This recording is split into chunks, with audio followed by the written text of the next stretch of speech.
Yabumbana insimbi yesikhombisa kusihlwa asinibingelele sinemukele emaswati lamahle etindzabeni tensimbi yesikhombisa netifunzelwa ngizodwa Dlamini nanomacabiso ngambule. Asicale ngebuka nati lethamba embili lamuhla.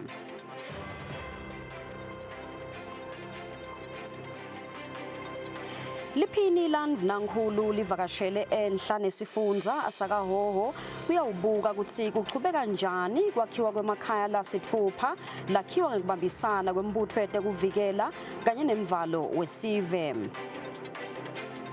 Litiko letemisebenti lemikhulu nekutfutsa selibeke emalunga emabhodi lamabili latawusebenta tindzaba tetekutfutsa lapha eveni. Indvuna yetekwatisa nebuciko itsi Solomane sebenta busuku nemini kutsi bemakhono kufaka ekhatsi ema-content creators abhadaleke ngemsebenti wabo. Kutemidlalo, litiko letemfundvo litsi umchudzelwano webhola wetikolwa liwatiwa nge-Instacash Schools Sports uhambisana neliphupho lelitiko kutsi bafundzi batfutfuke kutemidlalo. Tindzaba. Liphini landvunankhulu umhlonishwa Thulisile Dladla livakashele enhla nesifundza sakahoho kuyawubuka kutsi kuchubeka njani kwakhiwa kwemakhaya lasitfupha lakhiwa ngekubambisana kwembutfo yetekuvikela kanye nemvalo wesive. Liphini landvunankhulu licale ngekubuka indlu yaVusi Dlamini loneminyaka lengama-58 budzala kumaguga ngephansi kwaShifu Mabaleka Mncina. Liphini landvunankhulu impunga Thulisile Dladla ngekuthunywa makhosi elive selihlole emakhaya lamane laphakanyiswa inkosi Mswati wesithathu esifundzeni sakahoho. Liphini landvunankhulu liphindze labonga umbutho wetekuvikela ngekutikhandla ekwakheni letindlu. Sitobona ke lapha ukuthi ngabe setihambe kangakanani singoba kwavela kwacelwa wona umbutho kuthi wetekuvikela kuthi kube ngulo wakhala letindlu sitohlangabetana etindzabeni tabo Sumbulwana nekuthi ke bona lesandla sabo vele siphakeme and batawugijima bathi ukuthi bathunywe ngilomutse bese tobona khona ke sijabulile ukubona umsebenzi omhle kangaka losewendekile emaguga nje kune make nababe lo babe ukhubatekile indlu yabo seyiphelile vele seyisele nje sikhanzile na fence sofakiwe konke sekuphelele nema-fittings sakhona sekusele nje lokho lokuncane. Sivele sithole kusitakala naso siyatibongela. Sakubonga kakhulu ukuba yethe ngoba lesimo vele besibhesa kakhulu. Kode besithi noma ngabe siyalala kufanele uvuke utokhweta incwadi tebantwana. Incwadi tebantwana betonakala kakhulu ngoba nalendlu lesilala kuyo nayo kude iyativutela. Ngiyabonga nakumakhosi elive nakwembube emhlaba nakusimakade nakuNkulunkulu nakubasebenzi bamlenze bangisebenta ngisebenta nabo ekhaya kude lengisengakubona lokubi. Ngiyatibongela kakhulu bantu babendlovu emhlaba abantu babengwenyama. Simo sala ekhaya besitsheke kakhulu sikibi namanje angabele ngathembi ngaqala ukukhulumisa ukuthi ikhona le ngentela kona inhlito yami beyithi awu ngene kumbe ukuthi aphinde kumendleleni sengikhona ngikholwa ukuthi impela lokwenza ukukhuluma ingosi kangwane ingentele engakubathi umlomo ngaqala manje basho isiqiniso bese sisele ebaleni sibonge nemphakathi nawo ukuthi usibambise kulo umsebenzi longaka ukuthi usibonele ukuthi siyabona siyithole leyo mbilo lokho sikubonga kakhulu. Lokhulumele indlunkulu yaseThundini Gideon Gumetse uthi bayindlunkulu batibulalela emabhodlela kuyo ingwenyama yemhlaba ngemsebenzi lomuhle. Siyabonga nekubonga sibulalela emabhodlela enkosini embubeni yemhlaba lokhu liyakhuluma namhla sikuphethe ngetandla kule nkundla. Siyabonga kakhulu sole magama lesingawabeka. Kwakhiwa kwaletindlu kwaba sifiso sawo emakhosi ukuthi kulesifundza emakhaya lalishumi akakhiwe kanike liphini landvunankhulu libese lihlola lamane emakhaya njengoba lamabili kusabukiswana ukuthi bangakhelwa ngakuphi labo lekumele bakhelwe. Etindzabeni ngingugiyani Msibi, nginasimuva Shongwe eMadlangembisi. Litiko letemisebenti lemikhulu nekutfutsa selibeke emalunga emabhodi lamabili letawusebenta tindzaba tetekutfutsa lapha eveni. Lamabhodi la Road Transportation Board kanye Road Transportation Appeals Board aminyetelwe namhla indvuna yelitiko letemisebenti lemikhulu nekutfutsa umhlonishwa sikhulu Ndlaluhlaza Ndwandwe. Le body ya road transportation itawusebenta kulungisa tindzaba tema-permit kutsi aphuma ngendlela lefanele yini. Kuva tikhalo labahlangabetana nato bemabhizinisi betincola tekupfutsa kubala kulokunye. Lababekwe kule body ya road transportation kube ngunokwazi Mhlanga lobe ngusihlalo, Mkhabela Bhekisizwe ube ngumabhalane. Ku body ya road transportation appeal sihlalo kuba nguSiphefu Shabalala, mabhalane kwaba nguSabatha Dlamini. Imvuna yelitiko letemisebenti lemikhulu nekupfutsa Shifu Ndlaluhlaza Ndwandwe uthi lamabandla labekiwe kumele asebende ngekwethembeka ngaso sonke isikhathi. Lamabandla esilokhuluma lato sibukela tekutfutsa sive lesetayile ukuthi emakhumbi, emabhasi, emateksi. Ngibo-ke labatasibukela lokho ukuthi timvume tekuphuma tekuniketa labo labafuna kusebenta lapho tiphuma njani, tiphuma kahle yini. Sifuna kusho ukuthi akuselukhuni kulesigaba lesi kakhulu live litasisola nawulalela uvertical letikhona tiyasibita thina namhlanje sitawunikwa lo msebenzi kwekuthi sihambe sesiyoyihlobisa indlu yethu ayikemi kahle letikhalo lesivako tisho ukuthi kukhona umsebenzi lapho singawendi kahle khona. Angathi uthi ngivumela nangithi ka public transport kusa operator eMaswati odwa. Ungumthwalo wenu-ke nilibandla kuba nesiciniseko kwekuthi le sector le isetshenzwa ngeMaswati.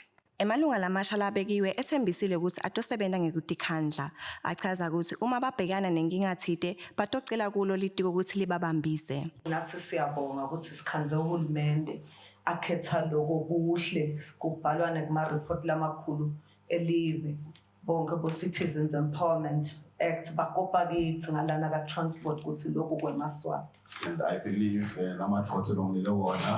we are up for the challenge and we will abide by the law and ensure that the transport sector is in good order by the time we leave after 3 years. Lamalunga lamabhodi abekwa ngesikhathi lapho bosomabhizinisi betekupfutsa babhekene netinkinga letinengi letifeka ekhathi kuba kunengi kwetimotolo emigwacweni lokwenta kungasebenteki kahle kanye nekwenyuka kwapetrol kodwa imali yekugibela yona kwanyalo isengakakhuphuki. Kubika Nompendulo Shabalala, Ana Emmanuel Dlamini, eMbabane. Indvuna yetekwatisa nebuciko umhlonishwa Savannah Maziya ithi Solomane isebenta busuku nemini kutsi bemakhono kufaka ekhatsi ema-content creators abhadaleke ngemsebenzi wabo. Indvuna beyikhuluma kumhlangano sikolwa nema-content creators lapho bekumenywe nebaka-TikTok tokukhulumisana nebemakhono. Ema-content creators bekayigadze ngalabo indzaba yekuthi Hulumende uyisebenta ufikaphi indzaba yekuthi abhadaleke akhotsakotse ngemsebenzi wabo. Ngekusho kwenduna yetekwatisa nebuciko impunga Savannah Maziya ithi litiko letekwatisa indzaba lengabaniki nani buthongo le nekuthi live laseSwatini lingasalele emuva ekubhadalweni kwebemakhono. Badokhuluma nema-TikTokers nama-content creators kubafundisa ukuthi kusebenziswa kanjani ukuba i-content creator nemithetho yakhona ukuthi how do you follow the laws, but most importantly nalokuthi bato-reveala ukuthi sebavulela amanye ama-avenues for eMaswati ukuthi athole i-monetization on some of the programs and bataqhubeka bavulele indlela ukuthi eMaswati athole ubhadalwa for i-content. Angeke futhi sidinga labaka-TikTok, labaka-Meta, labana-Instagram, Facebook na WhatsApp siyabaletha nabo labaka-YouTube nabo bayeta ngakapheli August walomnyaka lona. Tholwana Ngceke Mahlalela loqhamuka ka-TikTok uchaze kabanzi ukuthi ngubani lekumele abhadaleke nga-TikTok makendeni futhi. Wachaza-ke naleminye imigomo lebekiwe nemithetho lebekiwe khona-ke ka-TikTok kanoke ukuthi lokukhulu vele emqondweni wabo nabo ukuthi kuvuleke amathuba emisebenzi kufukuleke nemnotho ngamakhono aka TikTok. It starts with understanding how they operate. It starts with the skills. It starts with also understanding how to conduct oneself online. Lesikhulumisene nawo ama-content creators asilomhlangano sikolo uyiphendulile-ke imibuto yokubhadalwa kwabo nebumcoka bemsebenzi wabo nokuthi-ke uyacaca uselitiko cha kalikahlali. Ukuthi sikhone ushutha le content. I think that's the most exciting part, improvement of the database and everything. Yasifundisa ukuthi le mfundo esidile namuhla, which is TikTok, it was and getting like monetized. Nalokuthi kuze whatever content uyenza even monetized, because not every content will be monetized. Litiko ke liyaqhubeka kwakha budlelwane naletinye inkundla zokuxhumana kude bemakhono badle ngemakhono abo njengakulamanye emave. Lobikako nguGiyani Msibi nga ERS ezulwini. Litiko letekuvakasha netindzaba temvelo likhutsata sive kanye netinkampani ukuthi uma kukhankanywa umtsetfo bangabuki ukuthi batawuzuza ini kodwa bashaya imitsetfo letawuba lusito esiveni. Lokhu kwetfulwe indvuna yelitiko letindlu nekutfutfukiswa kwemadolobha umhlonishwa Apollo Maphalala lobekamelele indvuna yelitiko letekuvakasha kumhlangano sikolwa lapho bekuhlangene khona inkampani emahlathi kanye ne-Eswatini National Trust Commission kutawubuka imitsetfo letawugcina emahlathi angulaphephile. Inhloso yalomhlangano sikolo kutobukisana ukuthi luhlaka lemitsetfo leyakhiwa kolevikela emahlathi ingiyo yini nekuthi emahlathi ayanakekeleka yini njengoba adlala indima lenkulu emnopheni welive laKangwane. Imvuna yelitiko letindlu nemadolobha umhlonishwa Apollo Maphalala uthi emahlathi adlala indima lenkulu ngako adzinga kunakekelwa. Inhloso lenkulu ngiloko ukuthi emahlathi elive akaphatheke kahle, kungaba ngilawo lavela timilela, kungaba ngilawo lesesiwahlanyele thina nje. So ke ngila natural nalawo la man made, but onke akaphatheke kahle. Imithetho yethu seke kwendeke lokuthi ukhanze ukuthi sishaya kube kunengi lokuthi ngabe ngidawuthola noma encenye ngabe lengichumene nabo batawuthola noma ke ngabe iindustry lengikuyo itawuthola. Umthetho nje nawushayeke kahle ubalansile impela ukahle lokuthi sikuthathe lokufunwa ngimi personally nginedvana nje ngingi-Apollo Maphalala ngubeke eceleni bese kusala lokuyi interest noma lokuyinjongo nalokuyinzando yesive sisonke. Umphathi lomkhulu lobuke emahlathi Mbheki Nxumalo uthi bese kusikhathi leside bede imitsetfo lekahle levikela wona emahlathi ngaleso sizathu bafuna kwenta siciniseko ukuthi ayanakekeleka. Sasesi department yaka forest sesiyacala lokuthi sakhe lo mthetho lotawubuka kusebenta kwale sector siyathi lokho ukuthi cishe onke ama sectors kufuneka kube nemithetho lo ngona awulandzelako ukuthi abasasebenza kufanele bacaphele ini ikakhulu ke lo wethu umthetho wetemahlathi uyakhambisa nje kakhulu lokho ukuthi kufuneka ukuthi usendeka wonke umsebenzi wasemahlathini ibe unakwa lemvelo engagcini inyukubeteka. Umcondzisi wetinkambu letigcina tilwane tasendle nemvelo enkampanini yaka ENTC Saneliso Makhanya uthi inzima labayidlalako kubambisa yona inkampani yemahlathi etindzabeni tetimali kude imisebenzi labayendako ichubekele embili. Part of lama deliverables ale project vele atsinga ukuthi kugcine kusupportwe le development or le revision yale or le enactment yale forest bill. Hence sikhona namhla kuto supporta kuto singatha lomsebenzi. Le mitsetfo lesabukwa kubhekeke ukuthi iphephise yona imvelo lokuyingcengeti inhlelo tahulumende letenta siciniseko ukuthi nesitukulwane lesitako sikhanze ukuthi imvelo isesimeni lesikahle. Kubika Nompendulo Shabalala, Ana Emmanuel Dlamini, Embabane. Kwatiswa emalangeni nebekhakhakhe kaNyalunga eSouth Africa nebekhabonina MP Nika Gwabhe nelibandla lakhe le-Seventh Day Adventist netihlobo tonke nebangani kuthi umntfanenkosi Gcebekile lotalwa inkosi Sobhuza wesibili nenkhosikati uNabo Josepha akasekho emhlabeni. Ufihlwa ngelisondvo mhla ka-7 June 2026 ngemuva kwemlinzelo ngemgcibelo mhla ka-6 June 2026 ekhakhakhe kaNyalunga eHlawuhlawu eNelspruit. Isimemetelo sikhishwa indvuna egameni lebukhosi eLutsitsini. kungathembeki kulomunye nakulomunye nekusebentisa kabi tinkhundla tekuchumana i-social media ngulenye yetinfo letibanga kwehlukana kulabashadile noma ke labo labasebudlelwaneni. Umfundisi Friday Fakutse welibandla laseNazarene espiki uthi umshado iyabhidlika kunganakwa noma kunganakwa lokhu. Litiko letasekhaya ngaphambilini livete isibalo lesisetulu sebantfu labashadile nalabasebudlelwaneni lebehlukanako lesingatsi ngema-divorce. Lenye imbangela yekuhlukana kwalabashadile ngekusho kwemfundisi Friday Fakutse welibandla leNazarene espiki yindzaba ye-social media lapho athi khona lucingo selwajika lwabaluleka lwabamcoka kunalomunye lekushadwe naye. Ngukhandze kungathi kulamalanga kusembili kwakha ema-divorce yindzaba yabo social media kakhulu.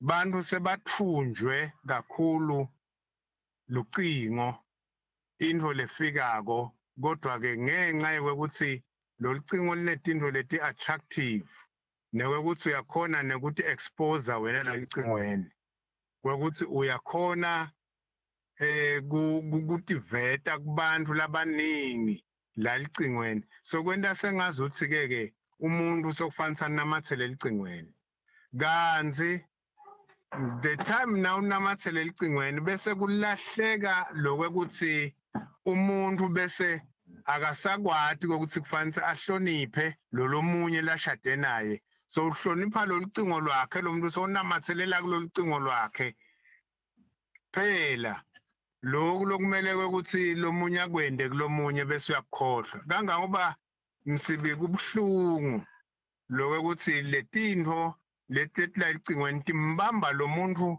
noma ngabe sokufanele ukuthi phela seshayile isikhathi sekwekuthi kungenwe endlini kulalwe kodwa ke ngenxa yokuthanza licingo kunamathele licingweni tamkhanza umuntu wathi gubetele ikhathe licingweni anganandzaba nokuthi babe ngala noma make ngala kufanele bese sengimnika isikhathi sakhe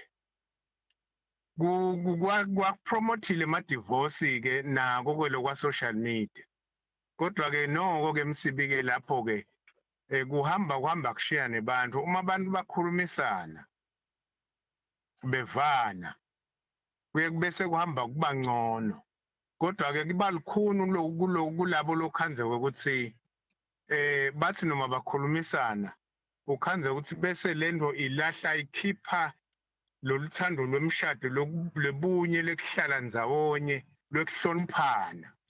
Libandla tindzaba likhulumise sive kuva waso umcondvo ngalokubangela kwehlukana. Abangwa kungathembeki lomunye nalomunye ekhaya mhlawumbe nabo bangathembeki namake angathembeki kubabe lokuthi lingabambisani nisekhaya kungimake nababe nje kungabonisani tonke itinto athina kathi mhlawumbe lo mduna wena sowendani kani ngoba phela wena sohlala njalo ecingweni awusanginaki asina uhlale la cingweni ungasanginaki athi hey awunake takho tindzaba kodwa bathandzene labantu bobabili thina labasikade nje ikakhulu nawuthi uyakhuluma kubabe babe hawu yini le bangakuthi wente sona ngoba mdzala futhi mduna utawuphakamisa sandla afuna ukukushaya ngekusho kwetibalo ke njalo nje letentiwako ngekusho kwetibalo letentiwako njalo ngemva kwetinyanga letimfica kumanje ayengca ku590 emakhapulu noma labo labashadile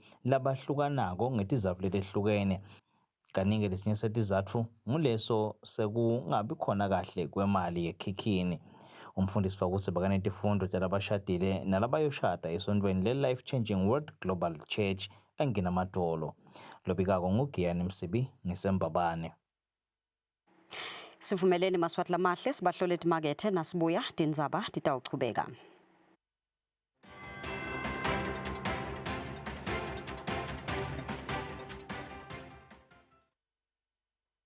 More. We all seek it. We dedicate our lives to achieving it. We want to grow more, accomplish more, experience more, and become more. This relentless pursuit drives us to innovate and improve. It's why we push the boundaries of what's possible, making today's dreams tomorrow's reality. Partner with a bank that sees beyond the possible and positions you to achieve more. Open an enterprise banking account and take your business to the next level. From startup to success. Because with Standard Bank, there's always more.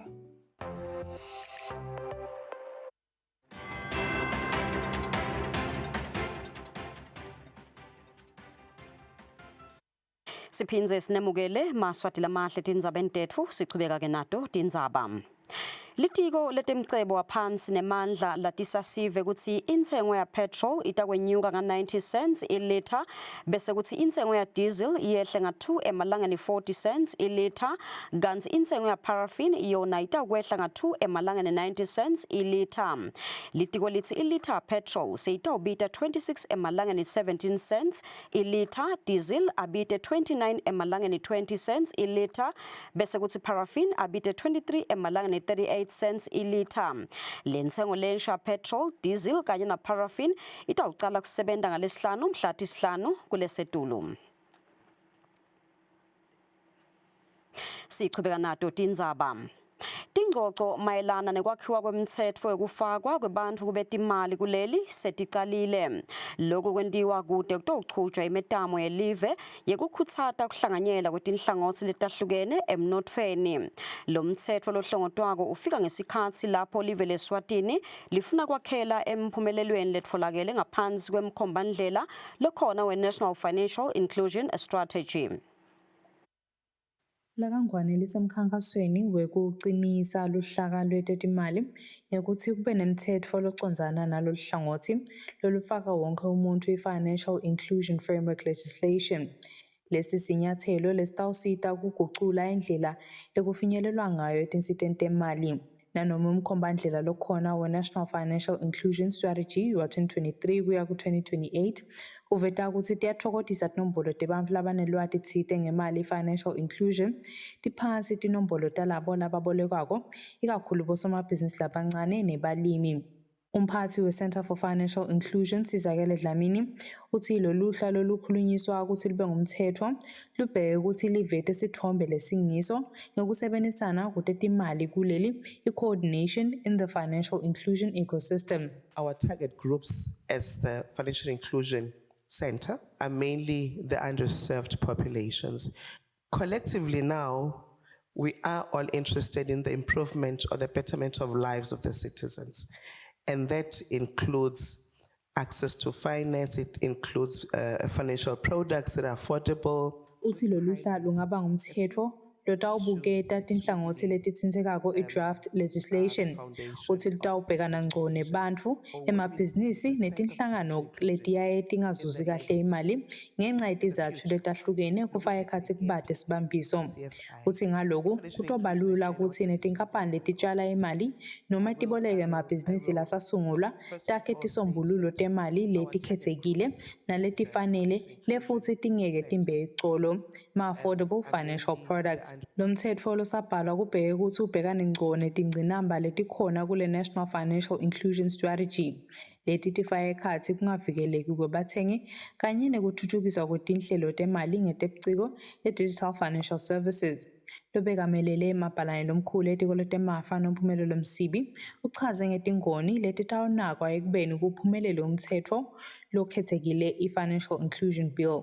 The Financial Inclusion Bill in a nutshell highlights the following: the establishment of a Center for Financial Inclusion as a legal entity, the establishment of the Financial Inclusion Fund that will provide guarantees and line of credit for all target groups.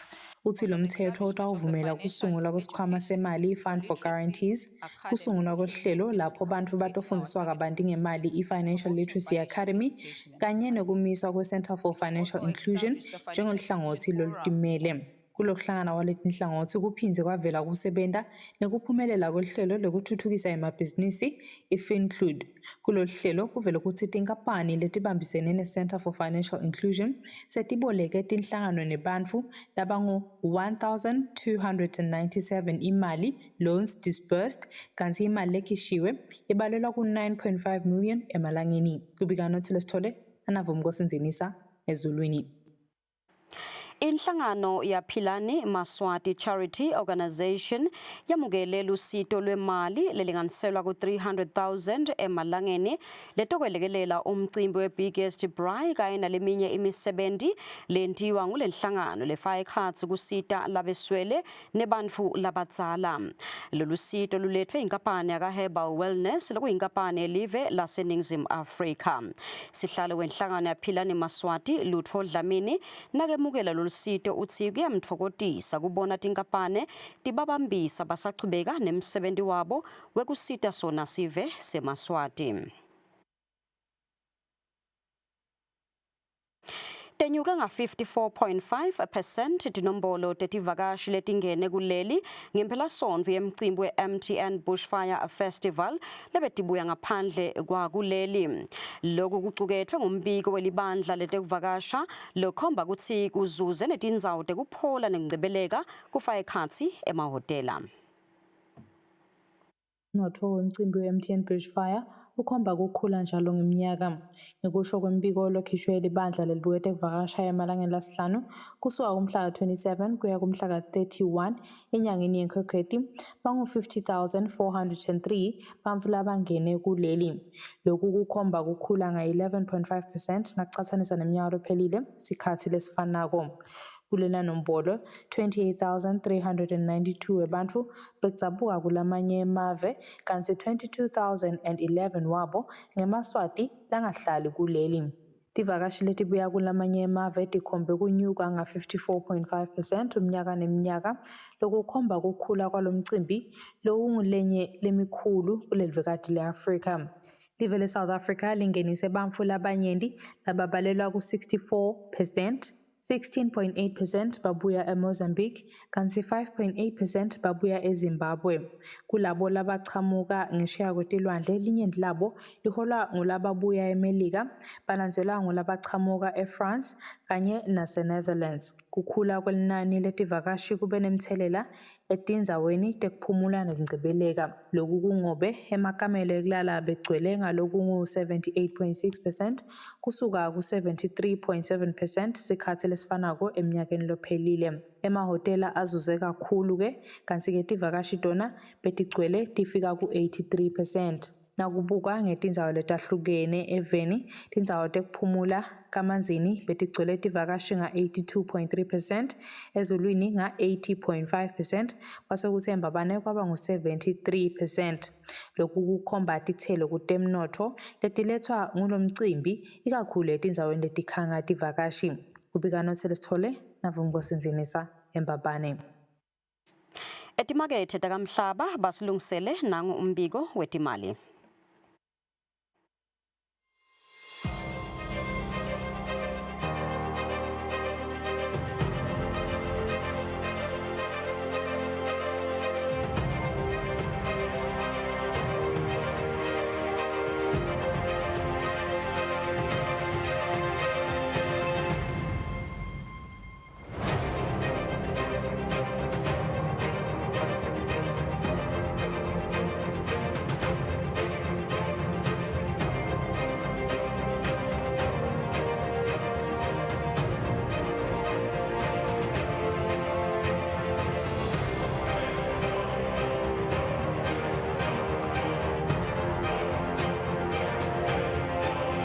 Standard Bank. Kanti-ke kulabo labasanza kuhlanganyela nathi etindzabeni takusihlwa nati-ke lethamba imbili kungulesitsatfu. Liphini laNdvunankhulu livakashele enhlane sifundza sakaHhohho kuyawubuka kutsi kuchubeka njani kwakhiwa kwemakhaya lasitfupha lakhiwa ngebambisana kwembutfo yetekuvikela kanye nemvalo wesive. Litiko letemsebenti lemikhulu nekutfutsa selibeke emalunga emabhodi lamabili latawusebenta tindzaba tetekutfutsa lapha eveni.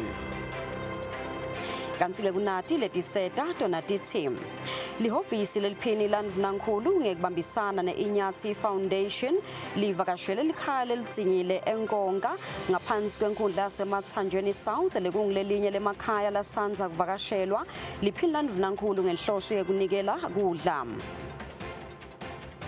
belibhange lengadi bacela sive ukuthi sichubeke sinikele ngengadi ngoba sidingo sikhulu kakhulu.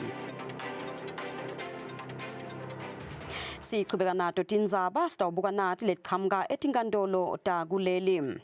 Libandla lemasheshi kuleli Anglican Church lithi lijaji lenkantolo yetindzaba kanye nemacala landlulisiwe iSupreme Court Margaret van der Walt alisilo lunga lalelibandla ngako alichubeke lalele indzaba litsinza lelibandla kanye nelikomiti iParish Church Council yalelibandla lemasheshi ligatsha leCathedral of All Saints. Lelikomiti lifuna lelijaji litikhweshise kulaleleni lendzaba ngoba lithi lingenela tinkonzo talo tasekuseni. Lelikomiti Parish Church Council yelibandla lemasheshi eligatsha leCathedral of All Saints lisenkantolo emacala kanye netindzaba letendlulisiwe kulandzela sijubo senkantolo lenkulu lelifuna sibukwe kabusha lethela nkantolo libandla lemasheshi Anglican Church. Lendzaba ilalelwe lijaji Jacobus Anandel, lijaji lekukhala ngayo Margaret van der Walt kanye nelijaji Mbutfo Mamba. Lesijubo labafuna sibukwe kabusha ngileso lapho khona inkantolo lenkulu yathe lekomiti ayimiswe kusebenzisa amabhuku esebhange leligatsha leCathedral Church of All Saints. Lokulibhuku lelisebhange leStandard Bank kanye nelibhange leSwatini Building Society. Lesijubo saphindze sathi lelikomiti leligatsha iParish Church Council PCC alibambe likhetfo njengaloku sikhathi salo sekuba sehhovisini saphela. Kanti labangu-16 babo yajuba inkantolo yathi angeke bakhone kuphindze bangenele lukhetfo. Lukhetfo lagcina kubanjwa ngeminyaka ka-2021. Labazalwane labangu-16 base baletha lendzaba lankantolo lapho bafuna sibukwe kabusha lesijubo lesaphuma mhla ka-27 enyangeni Ndlovana eminyakeni ka-2025. Lelikomiti liphindze likhala ngekuthi ngesikhathi asuswa kuleli gatsha umfundisi Canon Advent Dlamini akuncutfuliswanga kulo. Esicelweni sekuthi litikhweshise lijaji lelikomiti lesiselibhentshi lalenkantolo ukuthi mhla ka-14 enyangeni Mbala eminyakeni ka-2025 nakumele iteko lendzaba lafike lakhanza ukuthi lijaji van der Walt ukuthi liyingcenye yamajaji latalola lesicelo. Lelikomiti likholelwa ukuthi lijaji lilunga laleligatsha leCathedral Church of All Saints kani liyaye lingenele inkonzo yasekuseni ngabo-6 ngalesithathu ekuseni ummeli mangaliso Nkomonzo lomele lelikomiti uthi ngalesicelo sekuthi lijaji litikhweshise kulaleleni lendzaba labazalwane abasho ukuthi lijaji lingumuntu longasiko locotfo noma-ke lingalalela lesicelo lithathe lihlangothi uthi labazalwane bakhala ngekuthi nayivela kwekucala lendzaba lijaji lingakahlosi lokubi alikuvetanga ukuthi lingenela tinkonzo tasekuseni kuleli gatsha kanye nekuthi labonakala lincokola namabhalane waleli bandla lemasheshi embuso simelane. Nkomonzo uthi leli komiti lithi ngaleto zizathu umuntu losestaradini angeke aconze kahle ukuthi nembala vele lijaji lendzaba lingayilalela ngekungathathi lihlangothi. Uchubeka uthi leli komiti lithi ngesikhathi lijaji lingenele lenkonzo bengulesikhathi bekukade kunekungaboni ngasolinye kuleli bandla. Uthi leli komiti alisho ukuthi lonke lijaji lelike langenela tinkonzo taleli bandla lemasheshi sekumele lingalaleli tindzaba taleli bandla kodwa likhala ngekuthi lijaji lingenele tinkonzo kuleli gatsha lelilethe lendzaba lankantolo. Ummeli Mayibonga Mtunga lomele libandla lemasheshi uthi lijaji alivele emabhukweni aleli bandla njengelunga laleli bandla kodwa langenele inkonzo yinye yaleli bandla. Uthi kulamalunga lekomiti lang-16 lavela njengalabalethe lendzaba lenkantolo labanye babo abasahambisani nalesicelo lesilankantolo. Ummeli Mtunga wathi semajaji ukuthi kude ubufakazi lobuthi lijaji lingathatha lihlangothi kulendzaba. Uthi ukuthi lijaji lingathatha lihlangothi kumele kuhambisane nebufakazi. Ummeli Mtunga uchubeka uthi kude lokubi ngekuthi leli komiti lisole ukuthi lijaji lingenteka lithathe lihlangothi.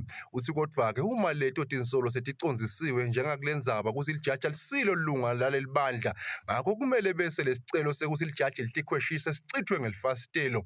Wengeta ngekuthi kucabanga noma kusola intfo kumele kuhambelane netinsolo letiphathekako ngakho uma kungesiko njalo kude ezathu sekuthi lijaji lingachubeka litikhweshise. Uchubeka uthi asekuthiwe nje vele lijaji latihamba letinkonzo taleli gatsha kodwa phela akukhunjule ukuthi lijaji lathatha sifungo ngakho lingumuntu losebenza ngebucotho. Uthi impela lakungathiwa kucele emajaji ukuthi atikhweshise kulaleleni indzaba kungentiwa kube melula kangaka impela inyaniso ukuthi kuyagcina sekude emajaji lalela tindzaba letingene tinkantolo. Ngesikhathi kuhlanganiswa lo mbiko lo lenkantolo beyisegucile emajaji ahlanganisa tinhloko angakakhiphi isijubo sawo akulokunye enkantolo lenkulu liyachubeka nekubekwa licala lendvoza lesolwa ngegwazi ibulale babili iphinze ishaye ngenhloso yokulimathela abathathu kulandzela ukuthi kube khona lohlala etuku elitafula lekudlala khona umdlalo wepool lowatiwa ngelesinuka kanti kusachubeka lomunye umdlalo leli jaha lelibhekene lamacala nguSakhilo Msakazo Mdluli wenza basemashobeni esifundzeni saseshiselweni usolwa ngekwenta lobucala ebhareni emashobeni naDingwane enyangeni enhlaba eminyakeni wa-2024 usolwa ngegwaza ngalokucijila bulale Thabiso Mkhonta kanye naThoba Sithebe lamathathu bekushaya ngenhloso yokulimata kuthiwa wagwaza ngalokucijile bandile Mkhonta obongiswa Simelane kanye naSiphehlisi Seshongwe ufakazi lobulankantolo ukuthi kusadlala lo mdlalo wepool Mlindeni Dlamini wahlala etuku elitafula lepool Sikhanyiso Zwane libeka kadza asadlala nalabanye wathela ngempama Mlindeni wasemlindeni uyabuyisela kwaba kusuka kwencushunqushu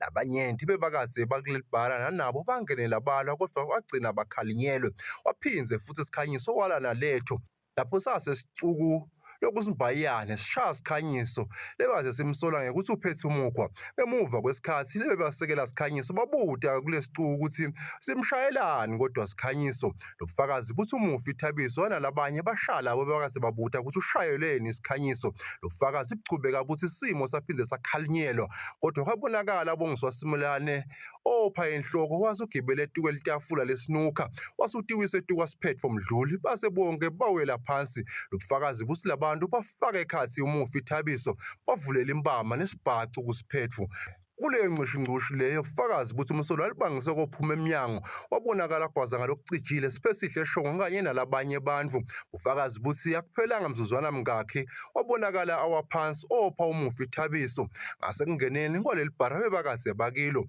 umufi lomunye Thoba yena ufakazi ukuthi kuloye ngcushungcushu leyo wagwaza ngomsolo ngesencele esifubeni umsolo umele ngummeli wakhe noNcedo Ndlanga amandla ngakulokunye khona lapha enkantolo lenkulu umsolo ecende kugembula ngetepciko ngalokungekho emthethweni uthi njengalokho angwelive laseTaiwan ukholelwa ukuthi akayidzingi imvume yokungena nekuphuma kuleli ngaphandle nje kwaleli cala elingenhle umsolo uphinze uboshwe elicala lengena nekuphuma kulelede imvumo kanye nelicala lowephula umthethweni nokushushumbisa imali kanye nekusekela Tiphekula Sikhuni lo msolo angishiyo Cheng uthi waboshwa ngamaphoyisa nating 11 enyangeni yeNdlovu lenkulu kulomnyaka 2026 ehotela laseCastle uthi ngenxa yokuthi ukholelwa ukuthi akayidzingi imvume yokuba kuleli ngakho lelicala ukuthi wangena wahlala kuleli ngalokungekho emthethweni aninasindvo bese kuleli lekushushumbisa imali uthi kude imali leyatfolakala kuye ngaleli langa laboshwa ngalo umsolo uchubeka uthi kudla kwasesitokisini akumlungeli futhi akumente akhululeke uthi kungumanje uphila ngekuthenga kudla kulaba bathengisako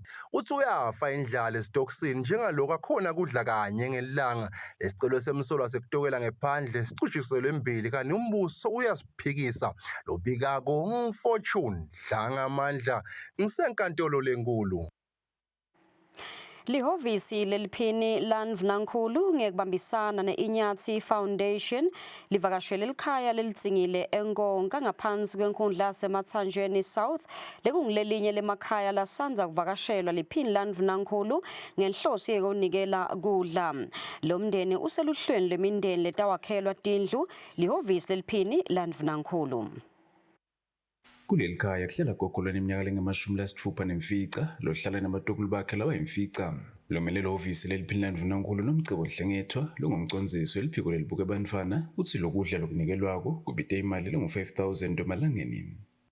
Namhla silihhovisi leliphini laNdvunankhulu sithunywe nguye umhlonishwa Ndvunankhulu kuthi sitekunal khaya lakamake Silongonyana lapho kwasi ngeliviki leliphelile naye umhlonishwa bekafike khona mathupha chathatha atobona lesimo sakuleli khaya wathi ke asigijime nasi sisinkwe sibuye khona la sitawuletha nje loku basic lokudla ngoba mfuma kangakadli kunyenti engcombeni lokwenteka ne depression sheshe ifike nje wathi asilethe kudla besihamba nebakanyathi Foundation le ma partners ethu nawo labathi ngeke bagcine wakhe imigwaco ngeke bagcine wakhe amabhilidi kodwa abehle baye kubantu lapho abantu bakhona basiletheleke nawo basiphathele kudla nathi umhlonishwa usiphathisile kudla lokuthite kusuka nayo Embabane nesponge sekulala nemandi info longacabanga nako ukuthi ngeke ifike engqondweni yakho kodwa kulona lo tembamba mawufika nje nemandi ngathi ufana nesilomi ucansi uphethe oros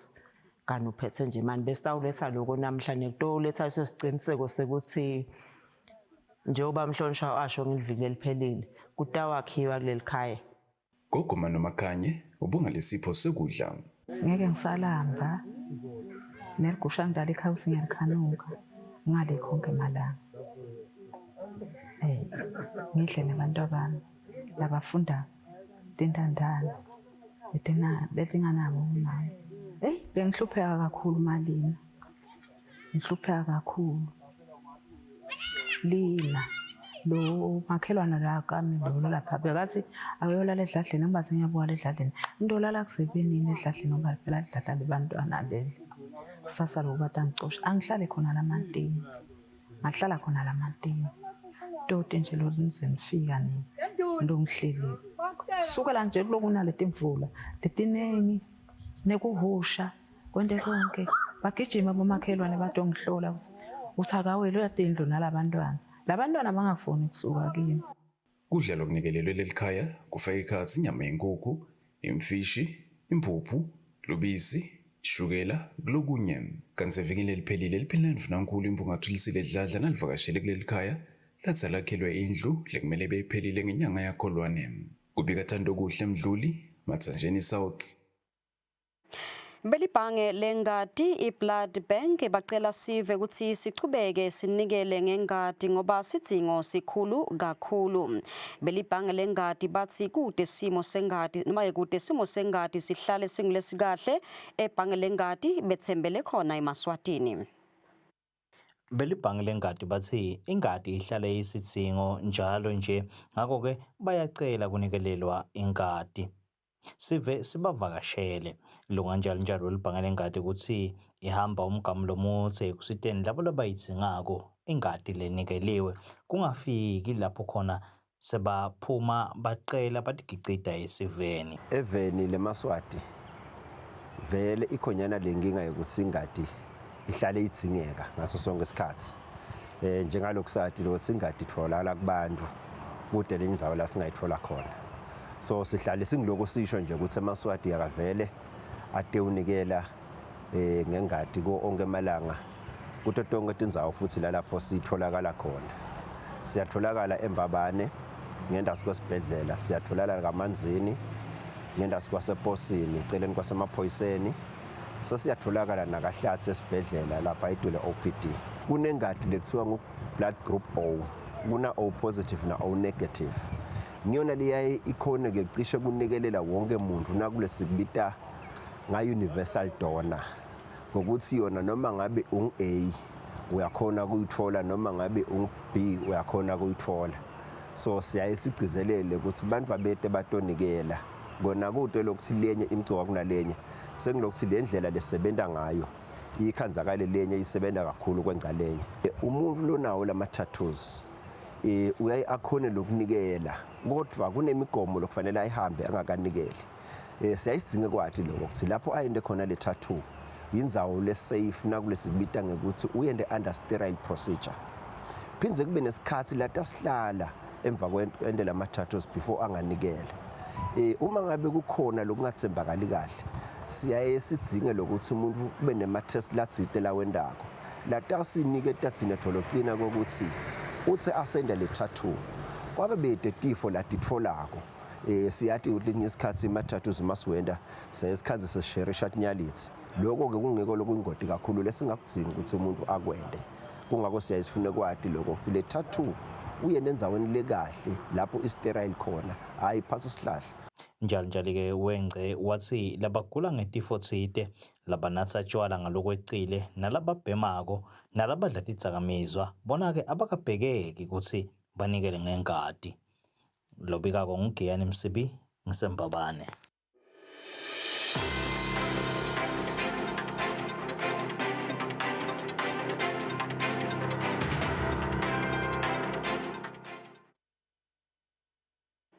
Sitabuka tindzaba letibuya ngaphandle kwa kuleli. Mengameli welive lase-France Emmanuel Macron kanye nemlingani wakhe welive lase-Rwanda Paul Kagame sebetfule indzawo lensha letawusebenziswa njengesikhumbuto sebantu base-Rwanda lababulawa ngesikhatsi kunempi yasekhaya kulela live emkhatsini wesive sematutsi kanye nemahutu. Lo msebenzi ubanjelwe enhlokodolobha yelive le-France iParis elangeni layitolo. Sive sase-Rwanda asiyowakhohlwa emalanga lalikhulu lahamba netinkulungwane temphefumulo yebantu balela live ngesikhathi sive sematutsi sibulawa ngesibhuku nangesibulawela sive semahutu. Live le-Rwanda sola limnanzinzawo ngenzima liyadlalwa live le-France kulokubulawa kwematutsi likwathiwa ngekuthi i-genocide. Akhuluma ngesikhathi kwethula indzawo letawusebenta njengesikhumbuto sayo i-genocide ekhatsi nekhasi nedolobha le-Paris itolo. Mengameli we-Rwanda Paul Kagame uchazile ukuthi nanome kubhlungu kakhulu lokwendeka ngeminyaka wa-1994 kepha-ke lokuthi lidolobha lase-Paris likubone kumcoka kuba nalendzawo kukhomba kona kusi live le-France nalo liyatisola ngekugoca tandla ngesikhathi lidzingeka kakhulu. Mengameli Kagame uthi kusemcoka ukuthi bonke labafaka isandla ekubulaweni kwesive sematutsi babhekane nemtsetfo. Udumise loyo lowake waba ngumengameli wase-France Nicolas Sarkozy ngenzima layidlalile kwenteni isiqiniseko sekuthi i-France iyalibona liphutsa layo. The events of the genocide against the Tutsi are within living memory. And so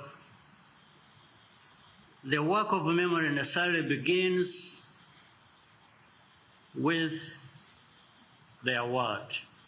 Survivors are living memorials, not only by virtue of the visible scars of the body, but also the indelible wounds of the spirit which they transmit to us through their testimony.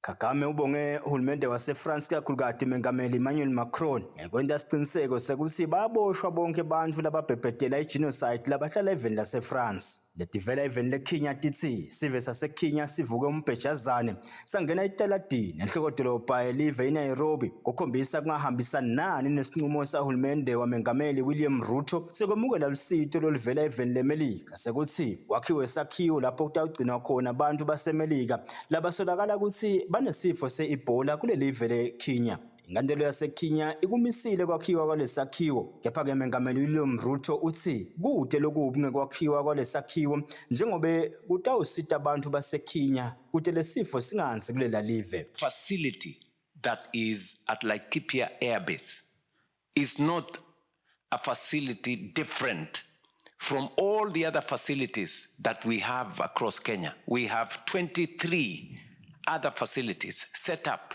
and these facilities are meant to make sure that there is proper screening, and if there is any positive identification of people who have Ebola, then immediately they are isolated, they are treated so that we avoid any spread of the disease. Bantu baseKenya bathi abahambisani nalesinqumo samengameli futhi ke uhulumende akahloniphe isijubo senkantolo. Labanye bathi lesakhiwo asakhiwa ngani eDRC lapho lesifo siphethuke khona. We don't have the capacity to offer quarantine measures for the Ebola victims. That thing is unconstitutional because first the courts have put hold on to it and have said that they should hold it first before everything, the mechanisms have been put in place to ensure that the life of Kenyans will not be at risk. Why can't they build those quarantine centers in DRC? I think it is much better, and it makes sense to build them there so that they can contain that disease over there, not here. Kufe bantu lababili ngesikhathi sive sibambana etulu ngetihluthu nemaphoyisa aseKenya kulombhikisho. Kubika Linton Gule Thombe tholakele ka-France 24. Welcome to eBet. We are thrilled to share that we now accept card payments, making your deposit process quicker and more convenient than ever. Join us today at www.ebet.co.za.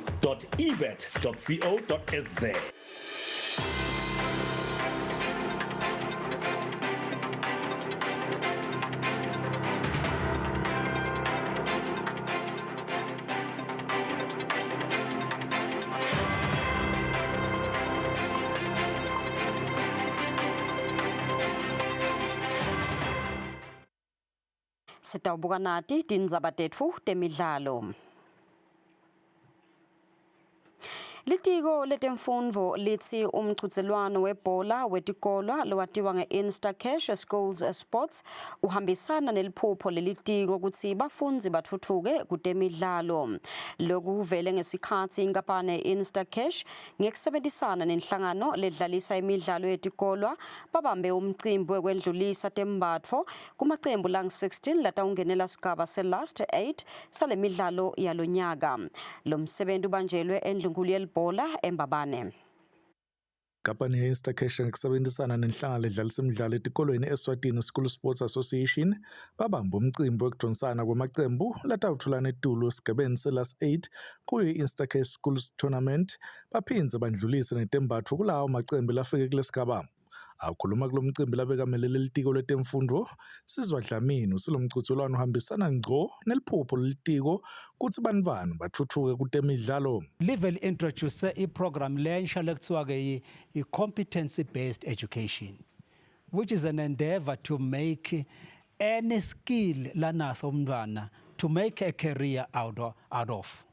So soccer is one of those. Netball, you know, yindlela, we are taking baby steps, but we are heading in the right direction.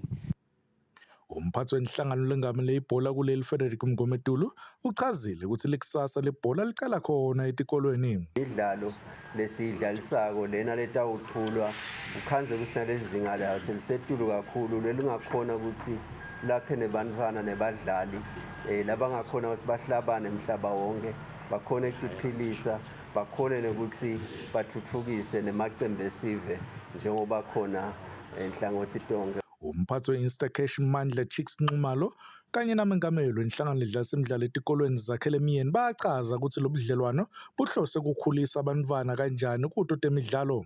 3 years ago ngathi sitatakhela sitati bidlitela kude lo ngaphandle that will come and make this better or make it worse. It is the team that is around the room. So siyabonga bo teacher ukuthi ba support abantwana nibakhulule baye emidlalweni. At this point we are working towards a live production mhla ka 3 July. So that's isinang. So thank you Swazi TV. Last year we worked hard. Kuloma last 16 for you to set up for soccer match we capture nje. Ema games that faqala nga 8-9 extend. So by 6ish basuke sebale ema ground. Sibonga igrowth kakhulu Instacash lokho ukuthi uthi ubuka ngala bese wena gender balance ekuthenini singabe bias kakhulu on football. Labanye labakhulumele kulo msebenzi bafaka ikhatsi inkampani yeJoma Sportswear iNyuvesi Northwest bavetile ukuthi batimisele ukuchubeka bakusekela imidlalo etikolweni.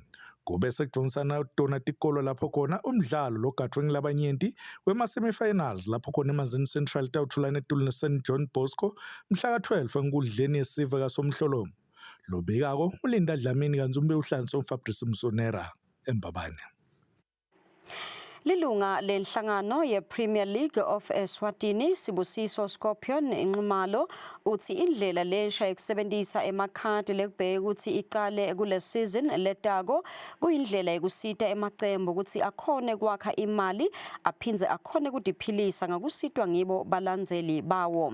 Kule ndlela lensha umlandzeli ukubheka ukuthi aqale athenge ikhadi lelicembu lalandzelako bese konke lakwendako ngalo kuzuza lona licembu lakhe.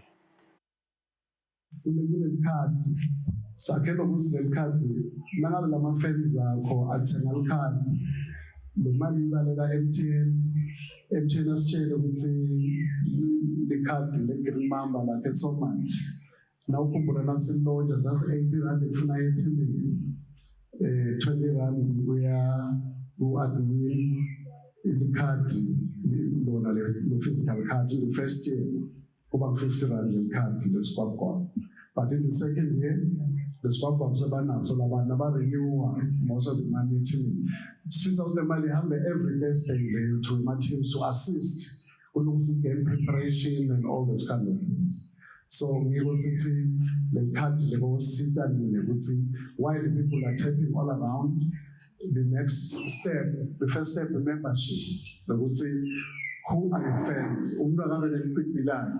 nasikhumbule inkomeni le ngomo le yala so nangabe sithatha le khadi bawathenga lama-fans every Thursday sifuna le mali ihambe emathimini yo-assista running of the club. So naseba-swipe ngawo everywhere. We have another new revenue lapho yalama charges. That will swipe lama charges, we form a fund again. Nakuswipe more emoneni uyathatha kanjani. Nakuswipe more remember uyathatha. So we are building an ecosystem that when lama team will have a self-sufficient.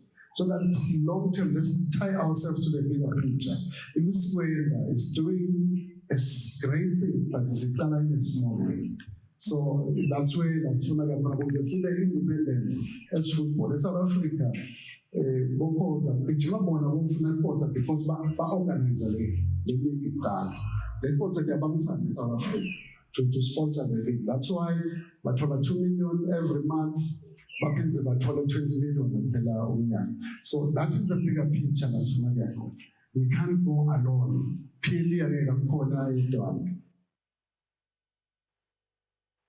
Welcome to eBet. We are thrilled to share that we now accept card payments, making your deposit process quicker and more convenient than ever. Join us today at www.ebet.co.za. Asemukele umbiko ngesimo selitulu. Nyalo songathola imali lephuma eMzansi ngahamba mali wakho. Tihlobo takho leti South Africa atisadzingi kusebenzisa tindlela letingumgunyathi naletingakaphephi. Cela nothumela imali kuthi asebenzise iMomo app yase South Africa, click send now noma mukuru kuthumela namuhla. Imali ingena ngakuphathima weliso. Momo akanamngcele.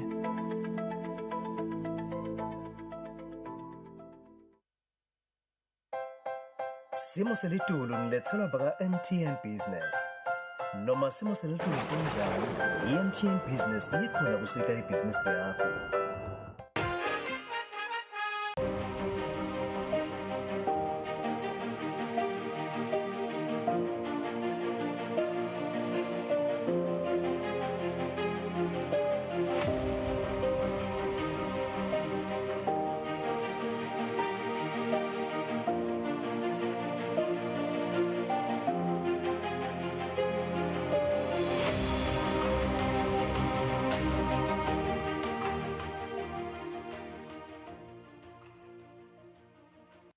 Simo selitulu benilethelwe baka MTN Business.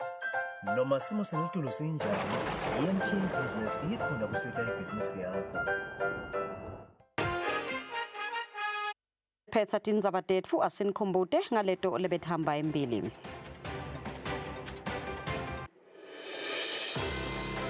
Liphini landvunankhulu livakashele enhla nesifundza sakaHhohho kuyawubuka kutsi kuchubeka njani kwakhiwa kwemakhaya lasitfupha lakhiwa ngekubambisana kwembutfo yetekuvikela kanye nemvalo wesive. Litiko letemsebenti lemikhulu nekutfutsa selibeke emalunga emabhodi lamabili latawusebenta tindzaba tetekutfutsa lapha eveni. Indvuna yetekwatisa nebuciko itsi Solomane isebenta busuku nemini kutsi bemakhono kufaka ekhatsi ema-content creators abhadaleke ngemsebenti wabo.